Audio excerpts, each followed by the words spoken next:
திட்டங்கள் பல உருவாகலாம். அந்த திட்டங்கள் நல்ல திட்டங்களாகவும் இருக்கலாம், அல்லது சதி திட்டங்களாகவும் கூட இருக்கலாம். நம்மை பொறுத்தளவில் நேர்வழியில் சென்று கொண்டிருக்கின்றோம், நேர்மையான வழியில் சென்று கொண்டிருக்கின்றோம். கண்டிப்பாக நீதி நம் பக்கம்தான் இருக்கும்.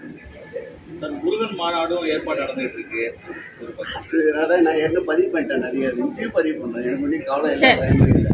அது முழுக்க சங்கிகள் நடத்துகின்ற மாநாடு, அது அரசியல் மாநாடு. அதற்கும் திருக்கோயில் சார்பின்ற நிகழ்ச்சிகளுக்கும் பல வேறுபாடுகள் இருந்தது. நாங்கள் அரசு சார்பிலே நடத்தப்பட்ட மாநாடுகளில் 27 நாடுகளைச் சேர்ந்த முருக பக்தர்கள் பங்கேற்றார்கள். 2 நாள் நிகழ்ச்சி. நாங்கள் திட்டமிட்டு எந்த கூட்டத்தையும் வரவழைக்கவில்லை. இப்போது திட்டமிட்டு யாரிடமும் நாங்கள் வசூல் வேட்டை அப்பொழுது நடத்தவில்லை. திட்டமிட்டு அதற்காக வாகனங்களை ஏற்பாடு செய்யவில்லை. குறைந்தபட்சம் ஒரு நாளைக்கு 7 to 8 லட்சம் மக்கள் வந்தார்கள். அங்கே வைத்திருக்கின்ற 3Dயில் முருகனுடைய வரலாறை நாங்கள் 2 நாட்கள் தான் நடத்துவதாக திட்டமிட்டிருந்தோம். பக்தருடைய கோரிக்கை ஏற்று அது 7 நாட்களாக நீட்டிக்கப்பட்டது. ஆகவே அதையும் இதையும் ஒன்றாக்காதீர்கள். இது அரசியல் தேவைகளுக்காக, அரசியல் சூழ்நிலைக்காக, மதத்தால் இனத்தால் மக்களை எப்படியெல்லாம் பிளவுபடுத்த முடியுமோ அந்த பிளவிற்குண்டான ஆயுதமாக இந்த மாநாட்டை அவர்கள் பயன்படுத்த நினைக்கின்றார்கள்.